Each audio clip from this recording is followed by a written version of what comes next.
Hello and welcome to Hardware Intel, the in-ear edition, the podcast from UAP exploring how hardware can help shape our future. From households to large-scale industrial, we're going to be discussing a range of topics with expert insight from within the building industry and thoughtful opinions about how hardware is advancing communities around the world. You need employees that want to come to work, they want to enjoy what they do. So if you invest in the staff that you've got and you give them full of confidence, I'd like to think some staff come skipping to work. There's advantages for a business as well to do training in this way. I mean, it's very flexible. You can reach more people. The cost is lower. You're not taking them away from their desks for a long period of time. I'm Sian Astley, a TV presenter and property expert, and I'm fascinated by the impact good hardware solutions can have on our lives. In today's episode, we're talking about the importance of training staff in a modern business. Joining me today are Wendy Rushton, UAP Operations Manager, and Nicola John, who's a consultant from NJJ Business Solutions. Welcome to Hardware Intel, ladies. Hi. Good morning. So I believe you two have been working together. Tell me a little bit more about what you do in your respective jobs. So I haven't always been a business consultant. My history is in construction and door manufacture, and have been running companies over the last sort of 20 to 30 years.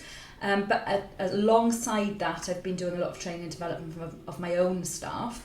I did used to work for a training company as a management trainer, so I've sort of coupled that experience along with my business experience to provide solutions for some of my customers. UAP happened to be my first customer when I ventured out on my own, which was great because Wendy's so friendly that it was nice to work with somebody who has the same sort of ideas and things as I do. And really I tailor the training and development and looking at procedures, processes, all sorts of things within an organisation that can help them with their plans, their strategic plans. So in UAP's example, they're looking at growing the company, adding additional product lines, making it more streamlined, working smarter. So that's what I've been helping them with really through training and development. And it must be fantastic then to work with a company that you've known for a long time. I mean, especially at the minute, those kind of relationships are really important, aren't they? They are, and there's a really good culture at UAP, so the staff are really open, they're really looking forward to learning new things, sharing their knowledge, so it makes my job really easy, so I facilitate really. Excellent. And Wendy, what about what you do? I am the operations director, so I'm kind of in the middle of the core of the business. I've been with UAP now over 20 years, and I started as a little young fresh girl coming over from Northern Ireland, and the rain was pouring down when I came from interview, so I was like a little drowned rat. But yeah, I moved to England in August 2000, joined the company in September 2000, and never looked back since. My actual role in UAP is the operations side, so it's literally, I say, the core of the business, making sure that all problem solving, anything that is any issues in the business can be sorted and resolved, and also to get them goods out the door, look at orders, run the warehouses, run all the stock. So yeah, can be quite a busy job I have. Enjoyable though as well. So. I am actually going to then direct the first question to you, Wendy. How important is it for businesses to be fully up to date on training methods for employees? Well, for me, the staff is the biggest asset that any company have. We are an ISO 9001 registered business. Training is quite a big part of the ISO. Prior to our takeover, prior to COVID, we did training, on the job training. We try to develop staff, sometimes in the classroom environment, actually shadowing people in their own jobs. And it was good. It got through us all the audits, it got through us staff development as much as we could, but it was quite limited because when you put people that have maybe left school 20 years, 30 years, even 10 years, and you put them in the classroom environment, they fall asleep. Some people are very academically bright. They can sit and look at a textbook and they can tick stuff in. But people that aren't that bothered, it's very hard to engage them. So we decided then to look at the staff, what sort of training that we could provide them, Nicola had a very good relationship with our CEO, was very well known in the industry. So we decided to have a chat with her, see what she could offer, and have a little bit more of a bespoke training school for our staff to develop them. So I think it's very important to get little pillars in each section. It's all very well having a very strong top management team. You also need a very strong middle management team, and you need employees that want to come to work. They want to enjoy what they do. So if you invest in the staff that you've got and you give them full of confidence, I'd like to think some staff come skipping to work. I'm sure I'm wrong, but it's a nice place to work because you feel valued, you feel part of something, you feel part of a bigger group. You feel like you're making a difference, and that you're not just a number. So as we grow in UAP and the staff numbers get bigger and bigger, we want to bring the staff with us and make sure that everybody's happy in their own little unit. Has that been a surprising outcome, that level of positivity? It can be sometimes, yeah. I just think it's important to make people feel important. It's important to make people feel wanted. You want to be going to work and think you're making a difference and doing something. You don't want to just come in, drag yourself into work, think, let's look at that 5 o'clock time, let's get home.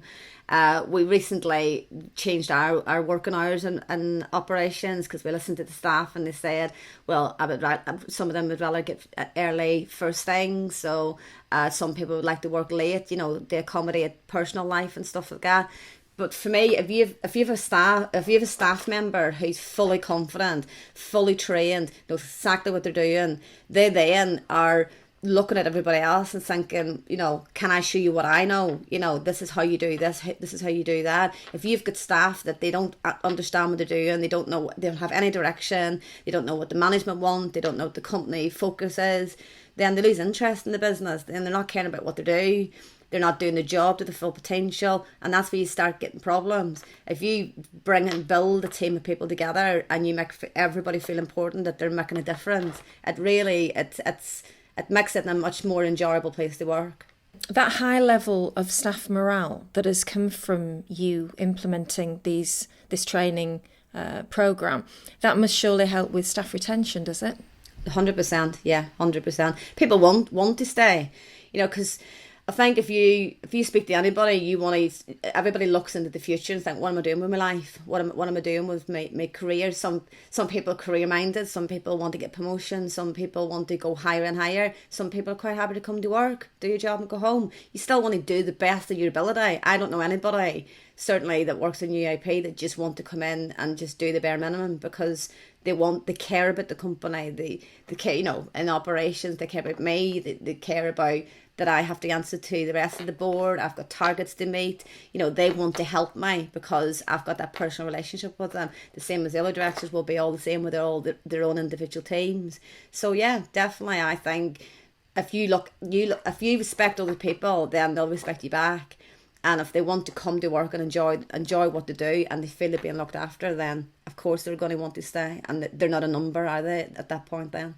And would you agree with that, Nicola, not only at UAP but sort of across the other companies that you work with as well? Yes, definitely. I work with companies from all sorts of industries, even training companies staff and things, and that is definitely the case. Everybody wants to feel like they contribute. People want to work in a culture where people are supported, and that's certainly been the case working with the teams in UAP. I mean, I used to really look forward to them. I am also at home working and not seeing people the same as everybody else, and working with the teams and looking forward to working with them, seeing them develop, sometimes just develop skills they already had, sometimes learning something new or seeing something in a different perspective, having the time to chat about it in a team and in a group, and really just get the best out of them, because they're all really professional people, knowledgeable people. Really helped my sort of COVID summer, if you like. Really, I felt like I was putting something into the companies that I worked with. But you're right, everybody wants to feel like that when they're at work. The other thing you've got to remember as well, too, I think people get a bit bored, don't they, doing the same sort of job all the time. So it gives them little bit of variety. Some people you drag in, I must admit. Some people are, why is this relevant to me? What's the point in it? They do the 6-week course or whatever Nicola has set for them. At the end of it, they think, I really enjoyed that. Wasn't anywhere, in there as bad as I thought it was going to be. Does that tend to be the older members of, I say that with the greatest respect, the older members of the staff, the people that have been there the longest? How is it training people who've been there a long time, who know what they're doing, who can sort of do the job in their sleep? Yeah, how is it training those sort of people? But we use that skill. So I'm using that skill and that knowledge of those people to share it with the people who haven't been there so long. So they've all got different skill sets, they've all got different levels of knowledge on different areas, and it's been really interesting to use that. So at the moment I'm working with the technical department on product training, just to give you an example of how it works. And these guys have got an absolute wealth of knowledge within this industry. And what I'm doing is helping them to facilitate that and get it into training manuals, to get it into training modules for staff.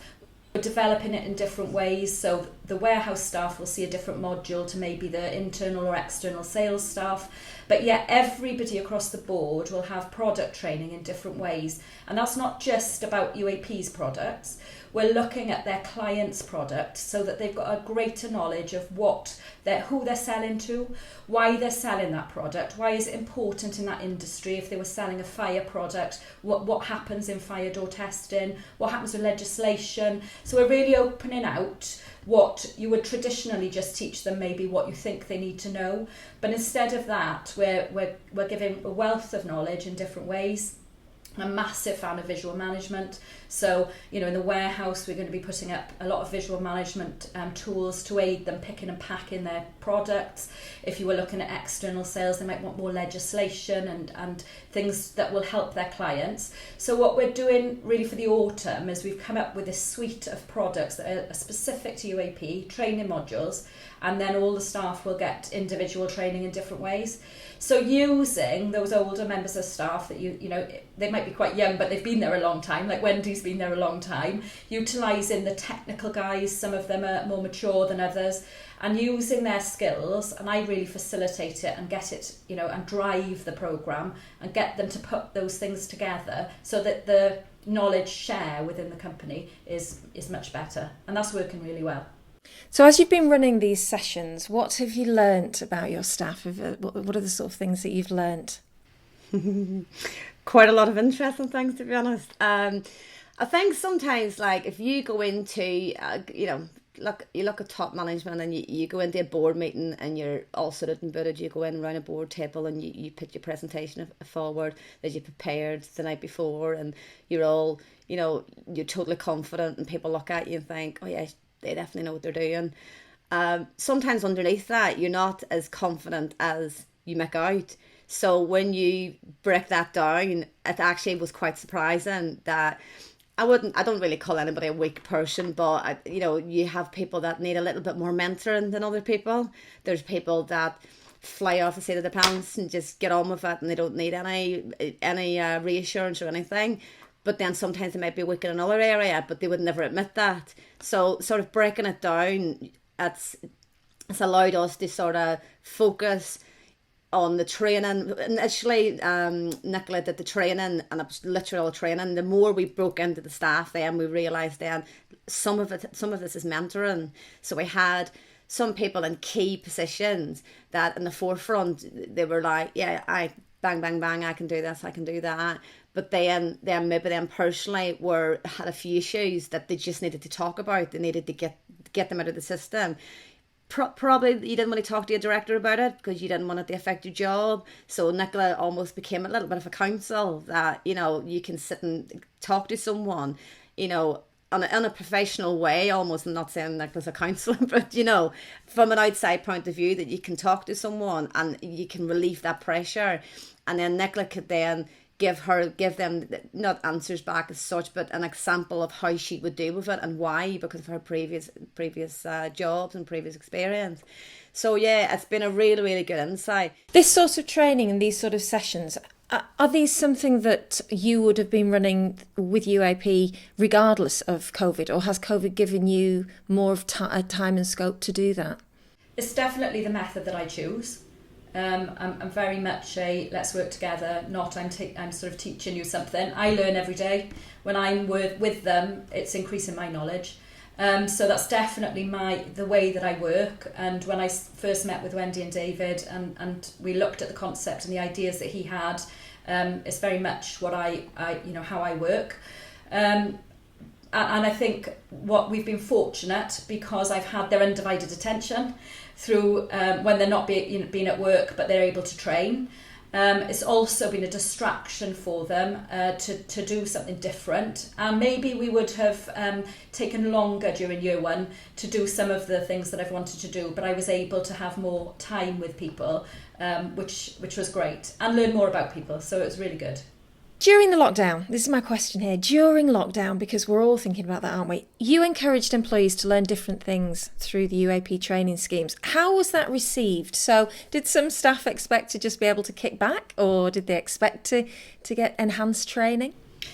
I think right at the beginning, everybody, it doesn't matter who you were, it was very different, wasn't it? And it takes a little bit of time to adjust. So, lots of us who continue to work, like myself, and I'm in networks with other business owners, find yourself staring at the screen for a little while and wondering where to start and how to develop things in a different way. So you've got to give people that little bit of time, really, haven't you, for that? But once we started, and we did that quite quickly, then it was very easy to get people engaged. They really took it on board. It was nice for them to see their colleagues, because if they've been working in an office, I think about the internal sales department, they work together, all day, every day. You spend more time at work sometimes than you do at home with your family. And they'd gone from one day being together for a long period of time to nothing the following day. So it was an opportunity for them to get together in groups, to think about things within the working environment that they hadn't had time to do when they're so busy, because it's a very fast-paced environment at UAP in every department. And I think that I didn't come across one person who didn't receive it, positively. What about you, Wendy? I think on the training there, everybody at our place at some point were in furlough. I personally had some staff that welcomed the interaction. Some people, did fall off the radar, were really interested in engaging. But that's where you've got to then be careful of people's mental health state. Those people that do not have any contact, I made it my mission to, in my section, to actually personally ring them, make sure I kept in contact with everybody, little chat here and there. Doesn't necessarily have to be about work, it was just to engage them. Because we kept that sort of regular contact, then people, I said, if you've got 5 minutes, just log on. Some people didn't have computers at home, some people didn't have laptops, so we provided laptops for them to do the training. Some people did all the training courses that we set up. Some people did a handful of training courses. It didn't really matter. It was just all about engaging people and just trying to keep their mind kind of going with that. And if there are different things that you're encouraging the staff to learn and you do get pushback, do you then amend how you're teaching it, or how does that work? Yes, I think obviously, like Wendy said, I try to make it as personal as I can to the people. When they filled in originally their CPD, and we looked at learning styles, and we looked at ways that what they've done in the past, what they liked doing, I try to tailor it to make sure that we're getting the best out of the individual, and that they're, that they enjoy it, because there's no point, you don't learn anything if you're not enjoying the subject and you're not engaged and you're not enthused. And so if it doesn't quite work, and it doesn't always quite work, then we can revisit it in a different way. But also during the session, Zoom is good for that, because you can see all the faces. You're not just looking at one person around the room. I can see whether they're taking it in, whether they find it they're engaged, or whether they're playing on the mobile phone, or how it's going down. And you can alter it. You can say the same message in 2 or 3 different ways, in a different, and replay it in a scenario, or do it as a sort of instructional. It's all sorts of ways. So I think that certainly we adapt it when we can. Yeah.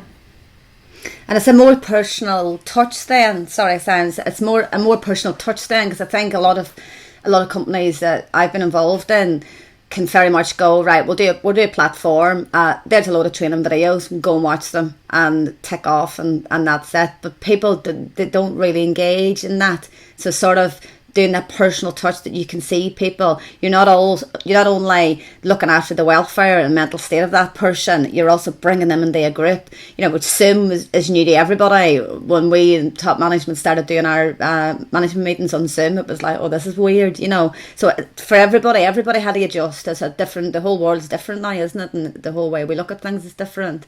But they embraced it and they really worked well with it. So I think we achieved it quite well.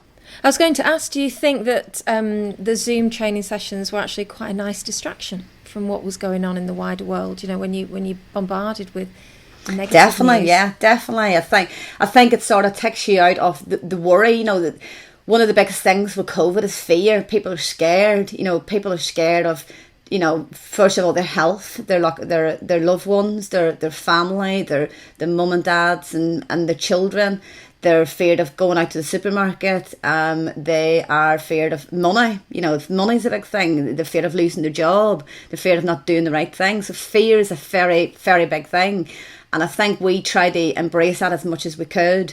Bringing the wellbeing. We use Skype as a business. So we did a wellbeing group with all the staff in it. Not everybody engaged in it, but not everybody had to engage in it. It was just a little community that we all sort of spoke in and said, oh, we're doing this today, we're doing that today.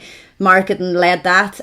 So they did a fantastic job. We're putting little daily challenges on. So it could be like, who's going to take a picture of something in the sky today? Can someone take a picture of whatever? And it was a little competition that, say, not everybody engaged in it, but it got a lot of people thinking, and it takes your mind away from all them worries and concerns and fears that you had for that, whether it be an hour a day or whatever it may be. It was just a little, just to try and engage them and make them feel as if they're part of a bigger family, really, outside of their own personal life. And sometimes, would you agree, Nicola, that even if you think staff aren't engaging, maybe they're just the quieter ones that are watching, but actually it's really important and really critical for them? That's a really good point, because not everybody is as vocal as somebody else.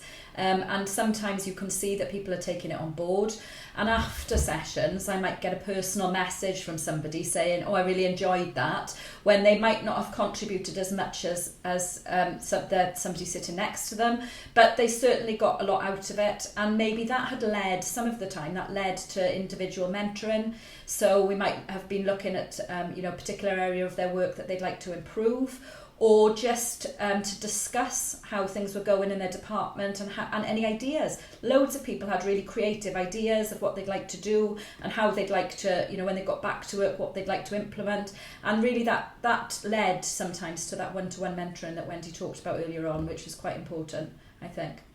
Is doing more sessions with people at home or virtually on Zoom something that you see, both of you, happening much more now going forward? Without a doubt. This year, with UAP, it will definitely all be online. We're heading into the winter, and I think it's really important for us to keep that level of engagement up and to make sure that the staff feel as supported while they're back at work that they did when they were off. So I think that and this is a great platform. You get to see people, it's really, really interesting, because at work you get to see people dressed for work and all of those things that go along with being a professional person, but actually seeing their cat or their dog, and we all know we're sitting in a pair of leggings with your slippers on. All of those things really make the human touch, and it really gives you a much nicer training environment sometimes, because everybody's more relaxed. And they don't feel like they're in work attending a training course, and they're far more creative, and they come up with really good ideas, and they solve the problems in their departments themselves. So you might put it out there about there might be an issue with a procedure or a system, or how are we going to look at this, and almost I facilitate it, and they come up with the problem, but they come up with a solution. And it's really, really interesting to watch. So from my perspective, that's how we're going to progress. It's a style that I prefer. Do you think the same? Do you feel the same way, Wendy? Do you think, regardless of COVID, do you think that Zoom and the online will? Yeah, definitely. I think the groups that Nicola did, she obviously invited the director of the group into the session, but sometimes it's just better that person's not there. So, it may be that some of the staff may not be as focal if I was in the group. If I'm not there, they can throw out ideas. Some people don't want to throw out ideas because they don't want to look stupid. No idea is stupid, is it? But sometimes if you're a bit shy, you don't want to sort of speak out in that way. So that's also good.